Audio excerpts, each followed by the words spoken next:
లేకపోతే ఆయన అక్కడ పరిస్థితులు చక్కదిద్దిన విధానం కానీ దేశమంతా చూస్తుంది, ప్రపంచమంతా చూస్తుంది అధ్యక్ష. ఆ రోజు ఆయన చాలా ఫాస్ట్గా అన్నిటినీ కూడా మళ్ళీ రికూప్ చేసి మళ్ళీ నార్మల్సీకి తీసుకొస్తానికి చాలా కష్టపడిన మాట వాస్తవం అధ్యక్ష.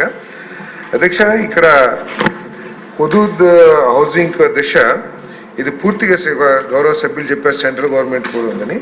వాస్తవానికైతే మొత్తం స్టేట్ గవర్నమెంట్ ఫండ్స్తోనే ఆ రోజు ప్రారంభించబడింది. తర్వాత కొంత సెంట్రల్ గవర్నమెంట్ కూడా సాయం చేస్తామని ఇచ్చింది అధ్యక్ష. ఇది యూనిట్ కాస్ట్ 4 లక్షల నుంచి 5 లక్షల వరకు ఉంది అధ్యక్ష. దాంట్లో గవర్నమెంట్ ఆఫ్ ఏపీ ఆనాటి చంద్రబాబు నాయుడు గారి ప్రభుత్వమే 2.5 లక్షల నుంచి 3.5 లక్షల వరకు ఒక్కొక్క ఇంటికి ఇచ్చింది అధ్యక్ష. అధ్యక్ష, దురదృష్టం ఏంటంటే ఈ 5 సంవత్సరాల్లో గత ప్రభుత్వం పూర్తిగా నిర్లక్ష్యం అనండి, లేకపోతే చంద్రబాబు నాయుడు గారు ప్రారంభించిన ఏవి కూడా పూర్తి చేయదని ఒక దుష్ట ఆలోచనతో కానివ్వండి అన్నిటిని కూడా పెండింగ్ పెట్టిన విషయం మనకు తెలిసింది అధ్యక్ష.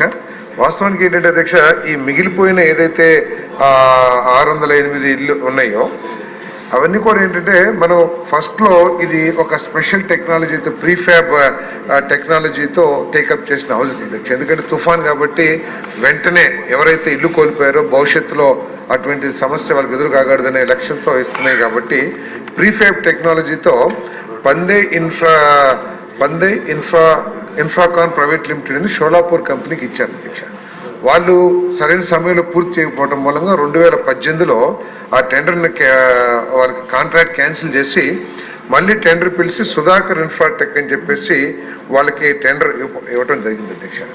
వాళ్ళు కూడా కనీసం దాన్ని పూర్తి చేయకోకుండా, ఎందుకంటే 2015-16 ఎస్ఎస్ఆర్తో ఇవ్వటం మూలంగా కానివ్వండి ఏదైనా కారణం పూర్తి చేయలేదు, లేదా తర్వాత వచ్చిన గవర్నమెంట్ దాని మీద ఇంట్రెస్ట్ చూపించకపోవటం కానీ ఏం చేయలేదు అధ్యక్ష.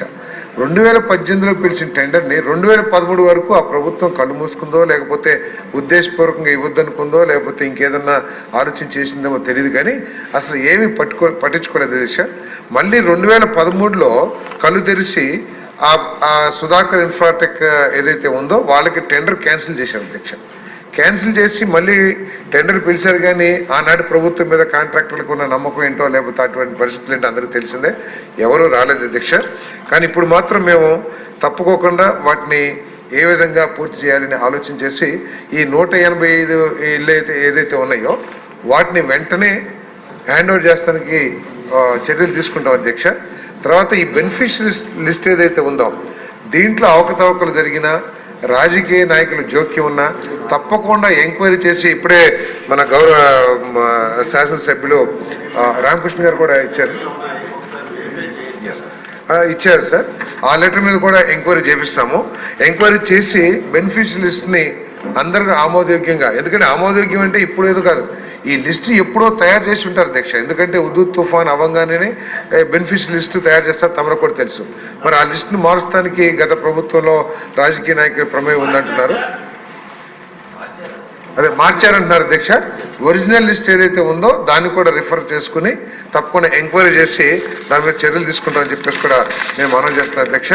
అదేవిధంగా ఎస్టిమేట్స్ చెప్పారు 10 కోట్లు అవుతుందని చెప్పేసి, కానీ అది ఎంత అవుతుంది అనేది మేము ఆల్రెడీ ఎస్టిమేట్ తయారు చేయమని చెప్పి చేసాం అధ్యక్ష.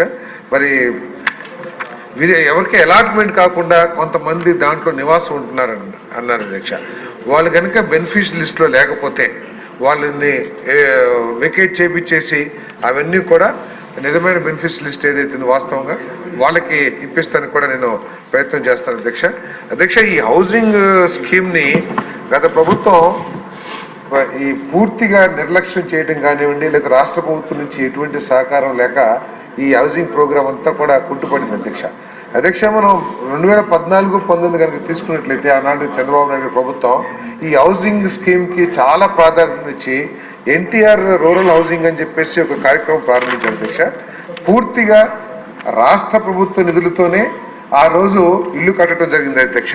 చాలా దాదాపు గత ప్రభుత్వం చెప్తా ఉంటుంది పేదవాళ్ళకి మేమే ఛాంపియన్స్ అని చెప్పేసి 6,66,678 ఇల్లు 2014-19లో కడితే అధ్యక్ష, ఈ 2019-24లో 6,80,000 కట్టారు అధ్యక్ష. కానీ ఎన్టీఆర్ రూరల్ హౌసింగ్ ఏదైతే కట్టారో 4,56,929 పూర్తిగా గవర్నమెంట్ ఆఫ్ ఏపీ నిధులతో కట్టారు అధ్యక్ష. ఆ రోజు 2 లక్షలు 2.5 లక్షలు యూనిట్ కాస్ట్ ఉంటే ఈ గత ప్రభుత్వం దాన్ని 1,80,000కి తగ్గించి రాష్ట్ర ప్రభుత్వం ఇన్వాల్వ్మెంట్ కూడా పూర్తిగా తగ్గించేసింది అధ్యక్ష.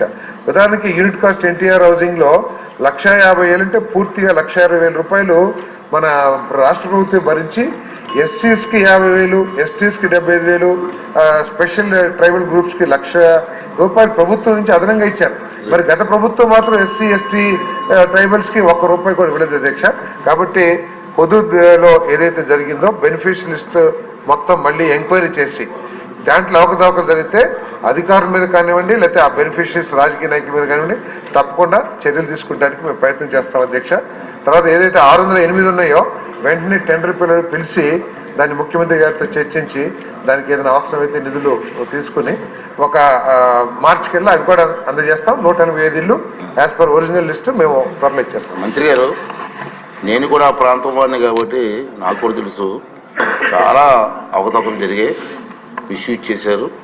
ఈ విషయంలో చాలా సీరియస్గా మీరు ఎంక్వైరీ చేయాలి. చాలా సీరియస్.